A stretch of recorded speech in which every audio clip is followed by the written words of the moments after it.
5, 4, 3, 2, 1. Let's go. It was April. I don't remember which day, but I know it was a sunny, windy morning. Very, very hot, not a cloud in sight, no rain, none of that. My friend Tahir had just gotten a brand new bike and he wanted us to try it out. So my friend Rafi got on the handlebars and Keep going. I got on the back. We began to ride around Berkeley. We would go through the sidewalk in between crowds, knocking people over occasionally, and going through the street in between cars, so we would have people cursing at us, flipping us off, yelling, and other very rude stuff like, yeah, just not good at all. We then began to go down the hill. It was very fun at first until he told us that he had no brakes. We didn't know what we were going to do. We were screaming, we were terrified. My friend Rafi said, forget this. He jumps off the bike while it's going at full speed, and then he crashes into a car. We're looking back in to make sure he's okay. When we turn around in front, we crash into a fire hydrant. We fly off the bike and onto the windshield of a car. It begins to spiderweb, meaning there's cracks all over the windshield. As we get up, kind of groggy, my friend Tahir has a bump on his head. We look up to see a glaring cop at us.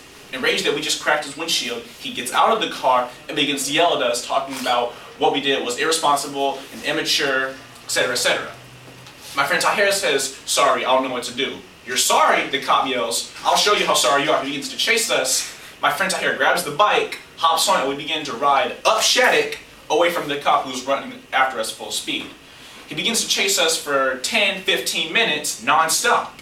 We then have to duck into an alley. He runs right past us, does not see us. We hold it there for a good 5 more, 10 more minutes, then we begin to hear sirens. As I peek out from behind the alley, we see 2 cop cars just roaring past us.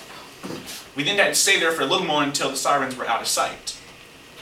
After leaving the alley, I asked my friend Tahir what the hell was he thinking putting me on a bike with no brakes. He simply responds, well, you didn't ask. I'm getting up, brushing off my clothes, making sure there's no blood on my face or anything. I walk home. My friend Tahir walks after me and asks if I'm going to ride. I said, no thanks, I'll walk. He begins to follow me home, just continually asking, how was that? Man, that was fun. We should really do it again. Man, that cop didn't know what hit him. I turned around, I really asked him to shut up. It wasn't fun, there's blood on my clothes, and I asked him not to never have me do that again.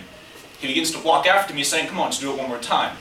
How do I respond, you ask? I take his bike and throw it into the nearest dumpster. I begin to walk home and he's looking at me, screaming at me, cursing at me, talking about that bike was a month's savings for him. He was mad at me, talking about he'll never talk to me again.